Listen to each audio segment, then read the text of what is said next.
Hi, good afternoon. I'm back. Well, actually today I'm supposed to do another dish, but since I went to the garden and did some pruning, I got to I did gathered some vegetable that, you know, I have to cook it, which is this one, the dahon ng ampalaya, and look, and flower of the squash. So I was thinking of doing this because I did this one before, watching one of the vlog of Ruel when they were eating the chicken and the corn. So magiging, it's like a soup. So I'm gonna do that one while you know, I don't want to waste some vegetable, so I'm gonna do that one. So we will start sauteing with garlic. Start ng garlic, no? Kailangan pag marami kang garlic. Especially now, I'm gonna be using soon 1 more week or 2. I don't know. Kailangan dry na dry yung garlic na yesterday we harvested the last one. So we have a lot of garlic here. Yung nga lang, it's so hard for me to give away the garlic. I just learned garlic is very expensive. Oh, for our personal consumption na lang po yung aming garlic. And I'm trying to do the sibuyas. Maybe by October, I'm gonna start planting onions too. So, ito na po yung sinasabi ko sa inyo. This is not in the menu. So, sayang yung gulay. So, I have to say, good thing, I have chicken. I ordered, actually, it's, what I ordered is the chicken wings. I'm planning of something to do with the chicken wings. Kaya lang, sabi ko, o sige, I'm gonna use this one now. Para dyan.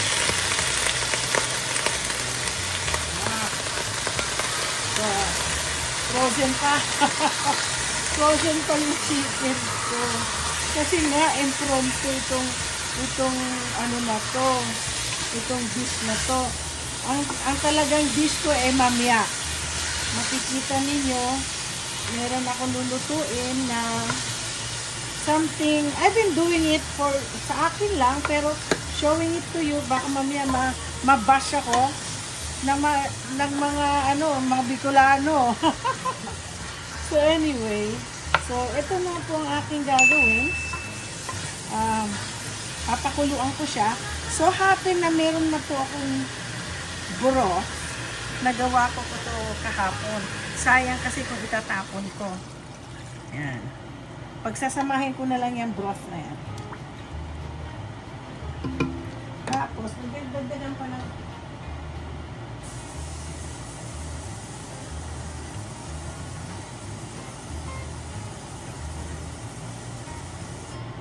tapos lalagyan po natin ng more water.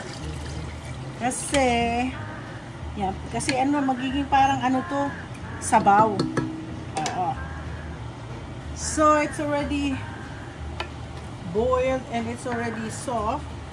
We'll put the corn. You know, konti lang yung corn ko kasi may gagawin pa ako isa. There's another dish for corn. Kung gusto ko tong corn na yan. Lalagyan natin ng corn. Palambutin lang yung corn dyan. Lagyan ko pa ng corn. Tama na siguro. Napakakuluan na lang natin. Medyo masarap-sarap na rin yung yung para siyang soup na corn. Ang sarap. Ang sarap. Tingnan lang natin mamaya pag lalagay natin ng kalabasa, bulaklak ng kalabasa at we'll just put them in sa boil. Lambot na ang chicken. So, itong gulay natin, ilalagay na natin ang kalabasa.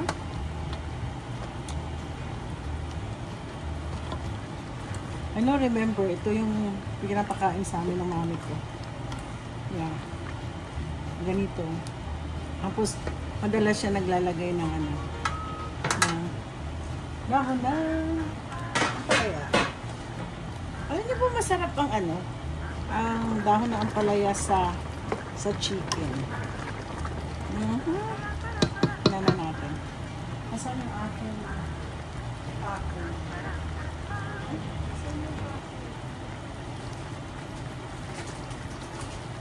Wala ang aking taco.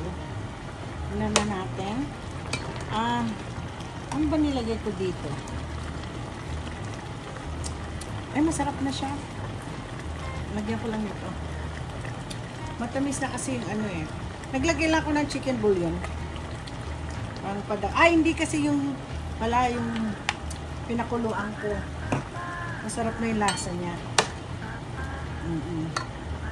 So,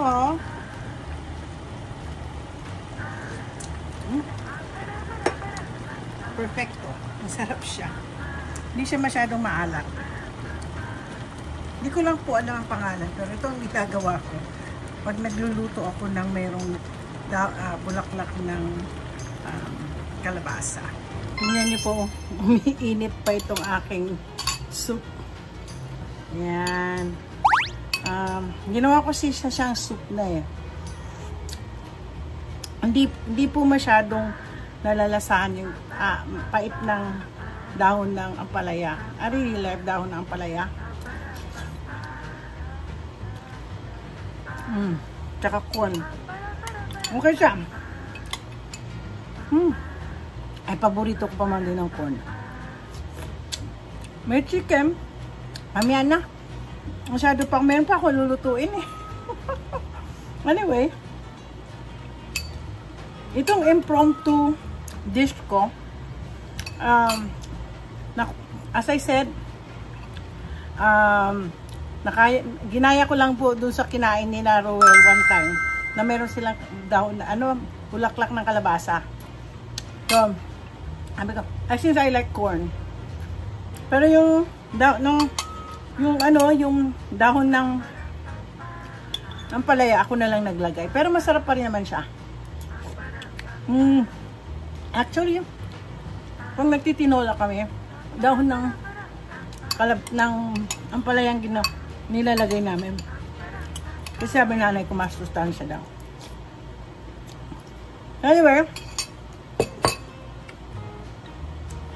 you guys, if you want to make a suggestion, you can write down your suggestion and I will read it. Actually, marami na pa akong napupulot sa inyo.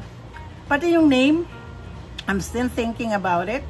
So, i-write down nyo kung anong mga iba pang gusto niyo.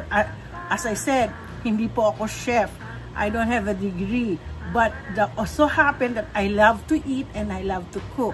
So, and I'm just basing all the food that I cook based on what I see, learn from my mother and from other people. So anyway, just don't forget to like and subscribe. Thank you.